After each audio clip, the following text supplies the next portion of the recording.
The House That Remembered Love. Narrator voiceover script. 0 to 015 opening hook. For 24 years, nobody stepped foot inside this house. Not after what happened. Not after what neighbors claimed they heard late at night. The sound of a woman crying, begging. But the house had been abandoned since 1998. Or at least, that's what everyone believed. Lingdan Shuwufen. Lingdan Sishuwufen. This is the old Hartman residence in rural Asheville, North Carolina. Built in 1912, it once stood as a symbol of hope for a young couple trying to build their future. Eleanor Hartman, a beloved elementary school teacher. Daniel Hartman, a local contractor with a reputation for hard work and quiet determination. They bought this house in 1996 with dreams of restoring it, filling it with children, creating memories that would last generations. But on March 14th, 1998, Eleanor vanished without a trace. No signs of struggle, no witnesses, no goodbye note, just gone. Lingdan Sishuwufen, Eden Shuwufen. Daniel sealed the upstairs bedroom that same week. When police asked why, he said it was unsafe, damaged by mold. They believed him. The case went cold. Life moved on. But the house? The house never forgot. And what investigators finally discovered inside 24 years later didn't just reopen an old case. It rewrote everything we thought we knew about love, betrayal, and justice. Stay until the end, because the final discovery, the one they tried to bury, changes everything. And I mean everything. Eden Shuwufen, Arden. This is the story of Eleanor Hartman, a woman who loved too deeply, trusted too completely, and in her final moments, left behind a message that would take more than 2 decades to find. But before we go deeper into what happened that night, let me ask you something. Have you ever felt like something was wrong in a relationship but couldn't quite name it? That quiet unease that sits in your chest? Eleanor felt it too, and she ignored it. Just like so many of us do, this story will make you question everything you think you know about the people closest to you. Arden da Arden Senchefin. 3 questions have haunted this case for over 2 decades. What happened to Eleanor Hartman the night she disappeared? Why did Daniel seal that upstairs bedroom and refuse to ever open it again? And how did the house itself become the only witness in a crime that no one could explain? By the end of this story, you'll have your answers. But I promise you, you won't be prepared for what they reveal. Arden Senchefin. Sandan. Before we continue, let us know in the comments where you're watching from. We'd love to hear from you. And if you're new here, click on the subscribe button so you never miss any of our upcoming videos. Now, let's go back to where it all began. Back to Eleanor and Daniel. Back to when the dream was still alive. Sandian Thausidian Senchefin. Eleanor Grace Morrison grew up in Asheville, the youngest of 3 sisters in a working-class family that valued education above everything else. She became a teacher because she genuinely loved children, loved watching their faces light up when they finally understood something they'd been struggling with. Her students adored her. Parents requested her specifically. She was the kind of teacher who stayed after school to help struggling kids, who bought supplies with her own money, who remembered every birthday. Outside the classroom, Eleanor was quieter. She loved old houses, vintage furniture, handwritten letters. She kept journals filled with pressed flowers and poetry. She believed in the kind of love you see in old movies, the kind that lasts forever. And when she met Daniel Hartman at a community fundraiser in 1994, she thought she'd found it. Sidan Senchefin. Liudan. Daniel was 28, 3 years older than Eleanor, and he had the kind of steady presence that made people feel safe. He'd grown up in the same town, learned construction from his father, and started his own contracting business at 25. He wasn't flashy, didn't make grand romantic gestures, but he was reliable, hardworking, the kind of man who showed love through action rather than words. They dated for 18 months before he proposed, a simple ceremony at the courthouse followed by dinner with close family. Eleanor's friends said she seemed happy, though maybe not glowing the way some brides do. But happiness comes in different forms, doesn't it? Not everyone needs fireworks. Sometimes steady is enough. At least, That's what Eleanor told herself. Lodan dao Tidan Senshifen. In early 1996, they bought the old Hartman residence, a Victorian-style house that had been on the market for 3 years because of its condition. The foundation was solid, but everything else needed work. Peeling wallpaper, warped floorboards, a kitchen stuck in 1952, but Eleanor saw potential.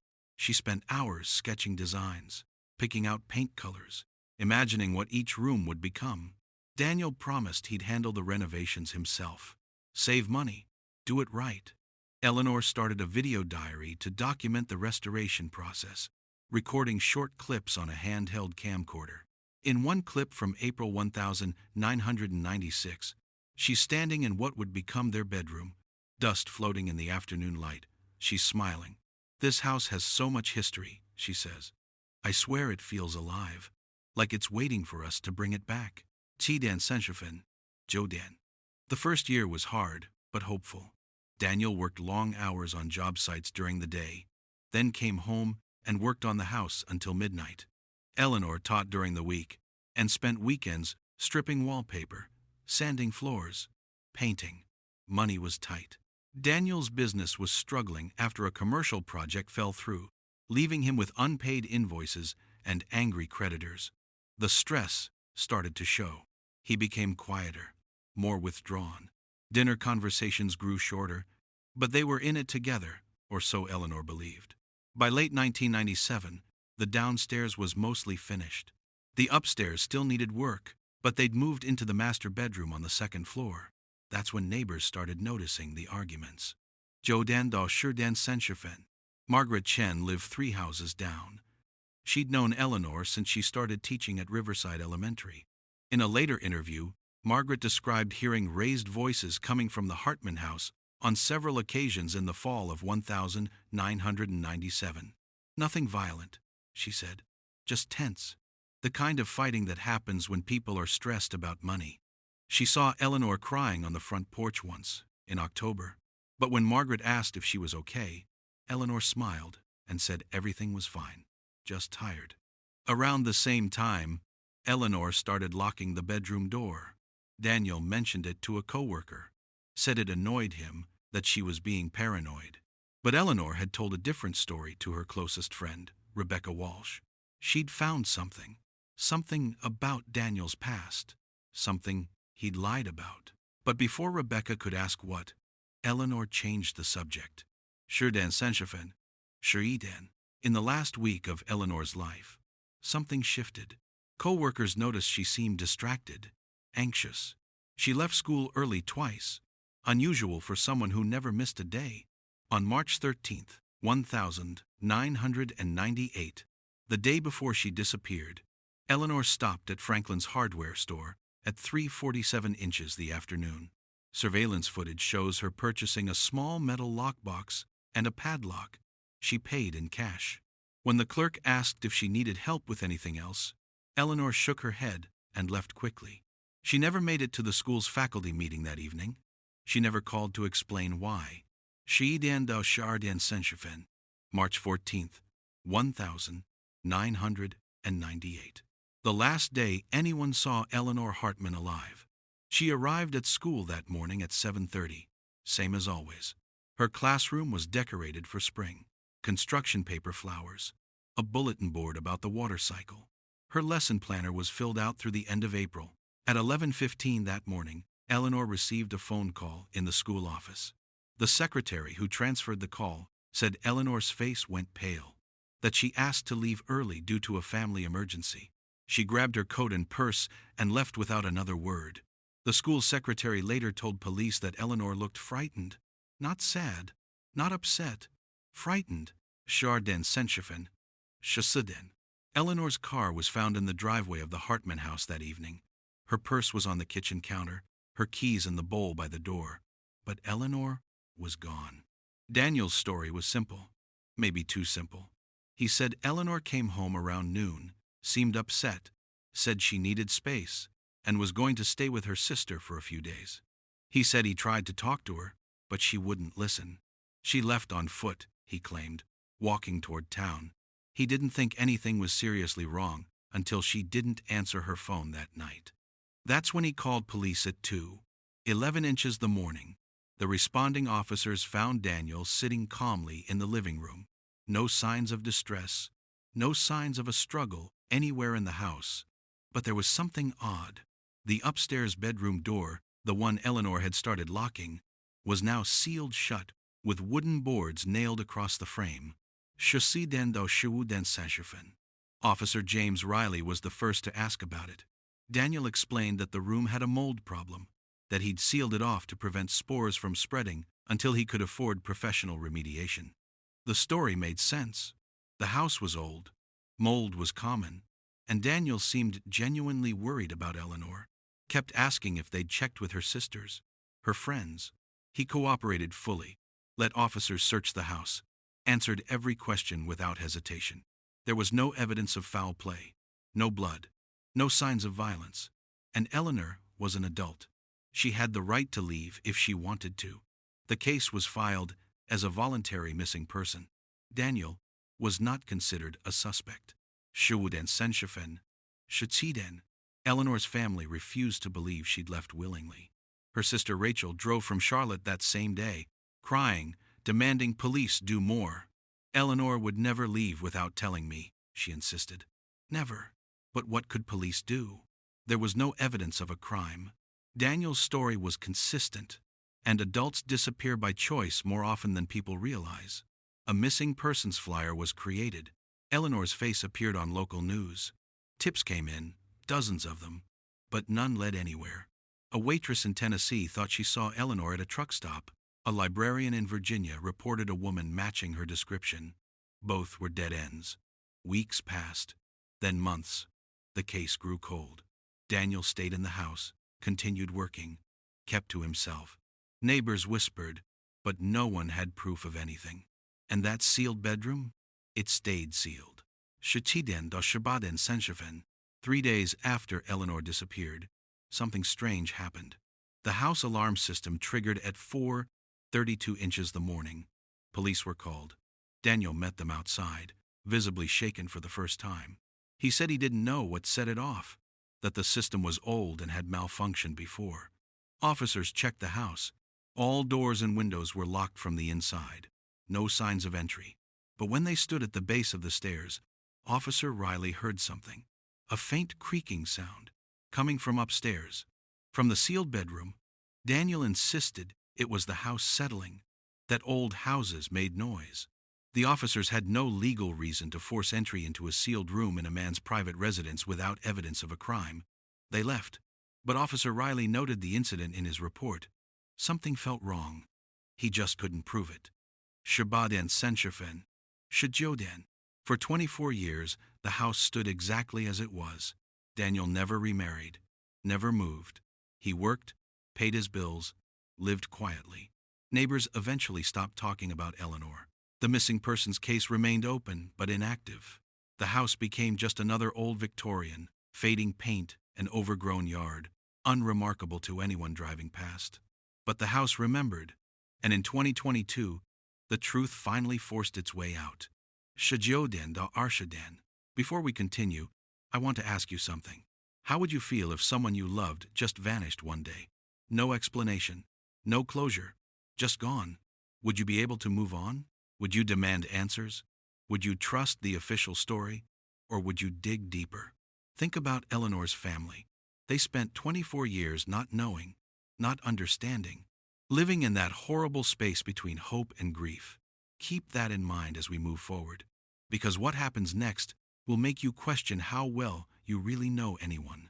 Arshaden da Arshiden Senshifen. In February 2022, Daniel Hartman died of a heart attack at 72 years old. He'd lived alone in that house for 24 years, never dated, rarely socialized. His death was unremarkable, noted in a small obituary with no service planned. The house went into probate. With no will and no immediate family, it was scheduled to be sold at auction. A local real estate agent named Tom Bradford was hired to assess the property. When he arrived with a photographer to take listing photos, he noticed the sealed bedroom immediately. After making calls to confirm he had legal authority as the estate's representative, Tom decided to open it. What he found inside changed everything. Arsha Eden Senshafen, Arsha Senden. The room was frozen in time. Dust covered every surface, thick and undisturbed. Eleanor's clothes still hung in the closet. Her hairbrush sat on the dresser. A unmade bed, but it was what lay on the floor that stopped Tom cold. Eleanor's journal, open to the last entry she ever wrote. The handwriting was rushed, shaky, and on the wooden windowsill, barely visible, were words scratched into the wood with something sharp. 2 words, he doesn't know. Tom immediately called police. Detective Sarah Mitchell arrived within an hour. She'd only been with the department for 6 years, but she knew the Eleanor Hartman case. Every cop in Asheville did. It was the one that got away. The cold case that never sat right. And now, finally, they had access to the room Daniel had kept sealed for over 2 decades. Arsha Senden, Arsha Wubiling. The forensic team spent 3 days processing that bedroom. Eleanor's journal revealed pieces of a story no one had known. In the weeks before her disappearance, Eleanor had been researching Daniel's past. She'd found old newspaper articles, records from a neighboring county. Daniel had been married before. His first wife, a woman named Carolyn Harper, had died in 1993, just 1 year before Daniel met Eleanor. The death was ruled accidental, a fall down the basement stairs of their home in Greenville. But Eleanor had questions. Carolyn's family had never believed the accident story. There'd been whispers of domestic issues, but with no evidence, the case was closed. Eleanor had written in her journal that she confronted Daniel about Carolyn. He told me she was clumsy, Eleanor wrote, that it was a tragic accident. But why didn't he tell me he'd been married before? Why hide it? What else is he hiding? Arsha Wubiling, thou Arsha Tibiling. Detective Mitchell focused on the windowsill. He doesn't know. What didn't Daniel know? The forensics team carefully examined every inch of the room. On the 3rd day, they used luminol near the bedroom closet. The chemical revealed something the eye couldn't see. Faint traces of blood, long since cleaned but still detectable at a molecular level. Not a lot. Not a violent scene, but enough to indicate someone had bled there. And near the baseboard, they found traces of industrial cleaning agents, the kind used to eliminate biological evidence. Someone had tried very hard to erase what happened in that room, but they hadn't succeeded. The house had held on to the truth. Arshati Bilin, da Arshababi censure. The media descended on Asheville like a storm. National news picked up the story. Cable crime shows dedicated episodes to it. Online investigators created massive threads analyzing every detail. Theories flew wildly. Some claimed Eleanor had been killed by an intruder Daniel was protecting. Others insisted she'd faked her death and was living under a new identity. A few suggested supernatural explanations, that Eleanor's ghost had been trying to communicate all along. But Detective Mitchell ignored the noise. She focused on facts, evidence. And the evidence pointed in one clear direction. Daniel Hartman had lied about everything. Arsha Bi censure, thou censure Biling. A drifter named Carl Jensen came forward, claiming he'd given a woman matching Eleanor's description a ride heading west in March 1998. He'd kept quiet because he had warrants at the time. But his story fell apart under basic questioning. The woman he described was blonde. Eleanor had dark brown hair. He couldn't remember what kind of car she'd gotten out of, or where exactly he'd picked her up. His timeline didn't match. It was dismissed as attention-seeking. A coworker from the school, Linda Morrison, told reporters that Eleanor had talked about leaving Daniel, about feeling trapped. But when Detective Mitchell interviewed her formally, Linda admitted she might have been misremembering, that maybe Eleanor had just seemed sad, not actively planning to leave. Another dead end. Censure Bi Ling, thou censure be censure. Then there was Patricia Delaney, a self-proclaimed psychic medium who contacted the police department claiming Eleanor's spirit had reached out to her. She insisted Eleanor was still in the house, that her remains were hidden somewhere on the property, that she could help locate them for a fee. Detective Mitchell politely declined. But privately, she wondered if Patricia was right about one thing. Maybe Eleanor had never left the property at all. The forensic team expanded their search. They brought in ground-penetrating radar, cadaver dogs. They scanned the backyard, the basement, even the walls themselves. Nothing. No additional evidence. No remains. Just that one bedroom with its bloodstains and its secrets.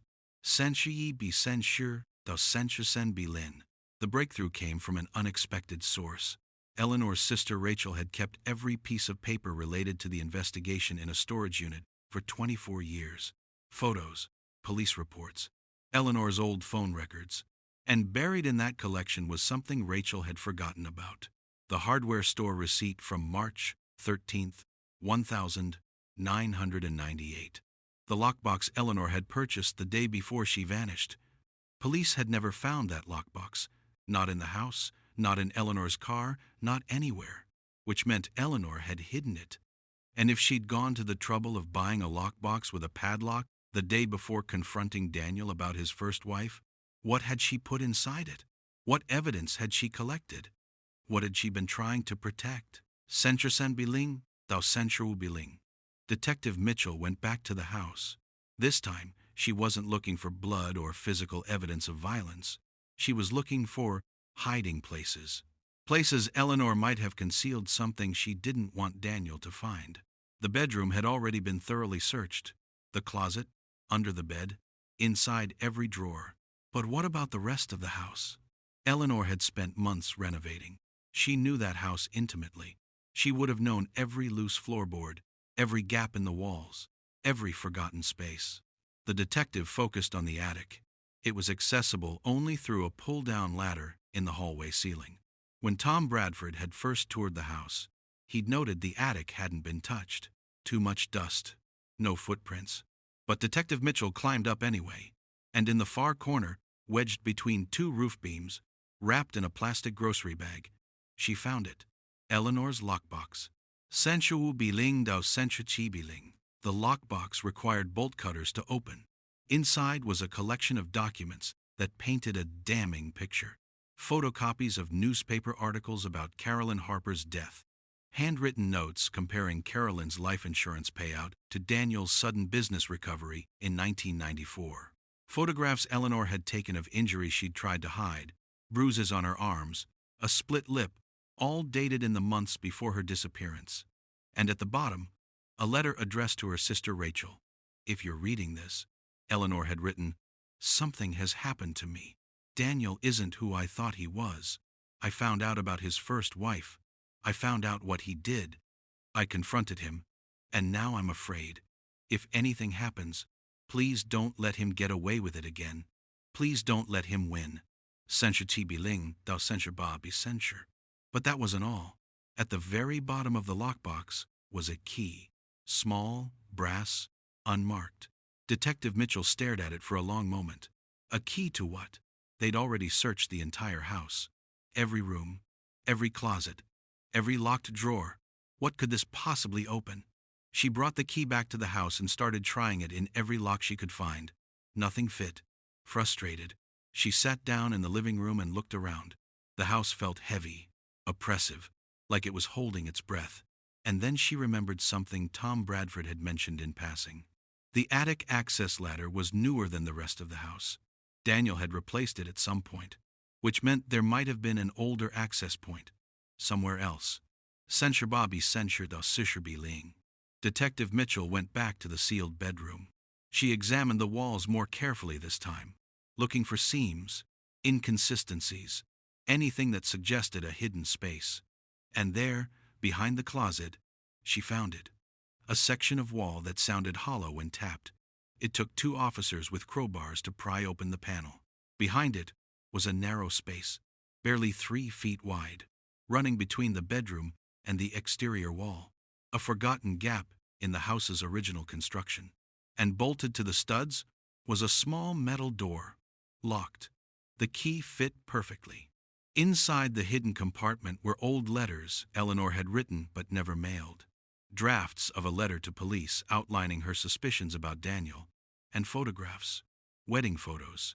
But in every single one face had been carefully, methodically burned away with a cigarette, Carolyn's face. Daniel had tried to erase her, just like he'd tried to erase Eleanor. Sicher Biling dao Sicher Censure.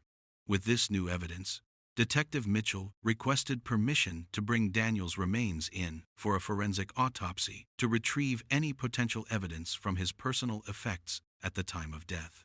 But more importantly, she reopened the investigation into Carolyn Harper's death. She contacted police in Greenville, requested the original case files, and discovered something that had been missed in 1993. Carolyn's sister had filed a domestic disturbance report 3 months before Carolyn died. Daniel had been questioned but not arrested. The responding officer's notes described Daniel as calm and cooperative, the same words used to describe him the night Eleanor disappeared. The pattern was unmistakable. 2 wives, both dead or missing under suspicious circumstances. Both cases initially ruled as accidents or voluntary disappearances. Both times, Daniel had walked away free. Sicher be censured au Sicher Sembiling. In August 2022, the district attorney announced that while Daniel Hartman was deceased and could not be prosecuted, the evidence clearly indicated he was responsible for Eleanor's disappearance and presumed death. A formal press conference was held.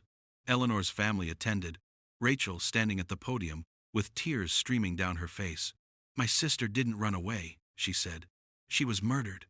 And the man who killed her lived in that house for 24 years, sleeping in the same room where he ended her life, never showing an ounce of remorse. We'll never get to say goodbye. We'll never get to bury her. But at least now, finally, the truth is known." The case was officially reclassified. Eleanor Hartman was no longer a missing person. She was a homicide victim. But without remains, without a witness, without Daniel alive to face justice, was it really over? Sicher Biling dao Sicher be censure. The house was sold at auction in November 2022 to a developer planning to renovate and flip it. But local opposition was fierce. Petitions circulated. Town council meetings turned heated. Nobody wanted that house standing. It represented too much pain, too many secrets, too much darkness. In January 2023, the developer relented and agreed to demolish the structure instead. On a cold morning in February, demolition crews arrived with excavators and bulldozers. News cameras lined the street. Neighbors watched from their porches. And as the first wall came down, one of the crew members noticed something. A section of the foundation that looked different from the rest. Newer concrete, poured sometime after the house was originally built. Sicher be censure dao Sicher Biling. The crew supervisor called Detective Mitchell. She arrived with a forensic team and cadaver dogs. The dogs alerted immediately. The concrete was carefully broken apart, revealing a crawl space beneath the house that had been sealed off. Inside, wrapped in plastic sheeting and a tarp, were skeletal remains. Dental records confirmed what everyone already knew in their hearts. Eleanor Hartman. She'd been there the entire time, 24 years, right beneath Daniel's feet. The medical examiner determined cause of death was blunt force trauma to the skull. Eleanor had been struck from behind. She likely died quickly. There was no evidence she'd been moved after death, which meant Daniel had killed her in that bedroom, cleaned the scene, then somehow moved her body into the crawl space and sealed it before police ever searched the house. All within hours of her death. Calculated. Methodical. Cold. Sicher Biling dao Sicher be censure. But there was one more discovery. Positioned carefully next to Eleanor's remains was the lockbox. The real lockbox. Not the one found in the attic.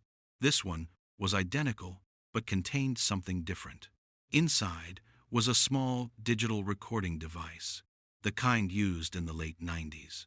Its battery was long dead, but forensic technicians were able to retrieve the data. The recording was date-stamped March 14, 1998, 12:43 p.m. Eleanor's voice came through, shaky but determined. "Daniel, we need to talk. About Carolyn, about what really happened to her." There was a long pause, then Daniel's voice, cold and flat. "You should have stayed out of it, El." The sound of movement. Eleanor's voice rising. "Don't, Daniel, please." A crash, a scream cut short, then silence, then the sound of dragging, then nothing. Eleanor had recorded her own murder. She'd known she was in danger, and she'd tried to leave proof behind. 47比30到49比0. The recording changed everything. Even though Daniel was dead, the evidence exonerated Eleanor completely. She hadn't run away. She hadn't abandoned her family. She'd been a woman who'd uncovered a terrible truth and paid for it with her life. Her family finally had closure. Her remains were released for burial. A funeral service was held in April 2023, 25 years after her death. Hundreds attended. Former students, now adults with children of their own, colleagues, friends, strangers who'd followed the case. Rachel gave a eulogy that left no dry eyes. "My sister was brave," she said. "She could have ignored what she found. She could have convinced herself it was nothing. But she didn't. She fought for the truth. And even in death, even after 25 years, she made sure that truth came out." Eleanor never gave up. And neither did we. 49比0到50比30. The Greenville Police Department reopened Carolyn Harper's case based on the new evidence. While they couldn't prosecute Daniel, they officially reclassified Carolyn's death as a homicide. Her family held their own memorial service. 2 women, 2 lives stolen, 2 families destroyed, and 1 man who'd almost gotten away with it twice. Investigators believe Daniel killed Carolyn for her life insurance money, used that money to stabilize his failing business, then moved to a new town and started over. When Eleanor discovered the truth, he killed her too. The pattern was clear. The motive was clear. And if Eleanor hadn't been so careful, so brave, so determined to protect the truth even as she faced her own death, Daniel Hartman might have died peacefully in his sleep with his secrets intact. But the house remembered, and Eleanor made sure the house would speak. 50比30到52比0. In the months after Eleanor's remains were discovered, people started reporting strange occurrences at the demolition site. Workers claimed they heard sounds at night when the site was empty, a woman's voice, crying, then laughing. Security footage showed nothing, but the reports persisted. Maybe it was imagination. Maybe it was guilt. Maybe it was grief taking physical form in people's minds. Or maybe, just maybe, Eleanor's spirit had finally found peace. The house was completely demolished by June 2023. The lot was cleared. Plans for a small memorial garden were approved by the town council. It opened in October 2023 with a simple stone bench and a plaque that reads, "In memory of Eleanor Grace Hartman, 1970 to 1998, beloved teacher, sister, and friend, whose courage ensured the truth would never be buried. May she rest in peace." 52比0到53比30. So let me ask you, was justice truly served? Daniel Hartman died without facing trial, without being held accountable in a court of law, without spending a single day in prison for what he did. He lived freely for 24 years after murdering his wife. He died peacefully in the same house where he killed her. Some would say that's not justice, that's failure. But others would argue differently. Daniel's name is now forever associated with what he did. His crimes are public record. 2 families finally have truth and closure. And Eleanor's courage, her refusal to let her own death be meaningless, ensured that the truth survived even when she couldn't. Maybe that's its own form of justice. Maybe that's what Eleanor would have wanted. Not revenge, just truth, just to be remembered, just to make sure no one else would suffer at Daniel's hands. 53比30到55比0.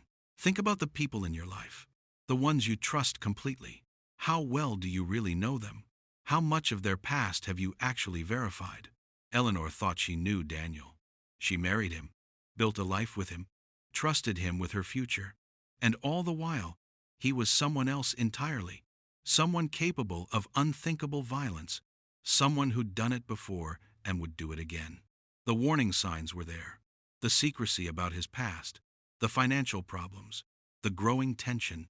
But like so many victims, Eleanor explained it away, justified it, tried to make it make sense, until she couldn't anymore, until she found proof. And even then, even knowing the danger, she still went home that day. She still confronted him, because she believed in the truth. She believed it mattered, and she was right. 无比零到56比 censure. Here's what I want you to think about. If you were Eleanor's friend, and you'd noticed the bruises, the sadness, the locked bedroom door, would you have asked harder questions? Would you have pushed past her reassurances that everything was fine? Or would you have respected her privacy and moved on, relieved you didn't have to get involved? It's easy to judge in hindsight. It's easy to say we would have done something different. But the truth is, most of us see warning signs every day and do nothing. We convince ourselves it's not our business, that we might be wrong, that we don't want to intrude. And sometimes, people die because of our silence, not because we're bad people, but because we're scared, uncertain, human. Eleanor needed someone to see her danger, and no one did. Not until it was too late. 56比 censure到58比零. The house that remembered love. That's what the local paper called it. But I think that's wrong. The house didn't remember love. It remembered violence. It remembered secrets. It remembered a man who killed his wife and lived above her body for 24 years without flinching. What it also remembered, though, was Eleanor's courage, her determination, her refusal to let the truth die with her. She hid evidence knowing she might not survive. She recorded her final moments knowing someone might find it someday. She scratched a message into a windowsill as a breadcrumb for investigators who wouldn't arrive for decades. She thought of everything. She planned for everything. Everything except surviving. And maybe that's the most heartbreaking part of all. Eleanor knew. She knew what was coming, and she faced it anyway. Because someone had to. Because the truth mattered more than her fear. 58比零到59比零. So I'll ask you one more time. What do you think? Was justice served? Could this have been prevented? Would you have noticed the warning signs? And most importantly, if you were in Eleanor's position, if you discovered something terrible about someone you loved, what would you do? Would you confront them? Would you run? Would you gather evidence first, like Eleanor did? Would you risk everything for the truth? Drop your thoughts in the comments. I read every single one. And let us know where you're watching from. This story has reached millions of people around the world, and Eleanor's courage continues to inspire conversations about domestic violence, about believing victims, about the importance of not giving up on cold cases. Her death wasn't meaningless, and maybe that's the only justice that really matters. 59比零到60比零. If this story affected you, if it made you think, if it made you feel something real, do me a favor. Hit that like button. Share this video with someone who needs to hear Eleanor's story. And subscribe so you never miss our deep investigations into cases like this. Cases where the truth takes decades to surface, but never truly dies. Coming up next, we're covering the case of the Lakewood widow, a woman who disappeared in 1976 and whose case was just solved last year using evidence hidden in plain sight for 47 years. You won't believe what investigators missed. Until next time, stay curious, stay questioning, and never stop seeking the truth. Because somewhere out there, someone like Eleanor is counting on it. End.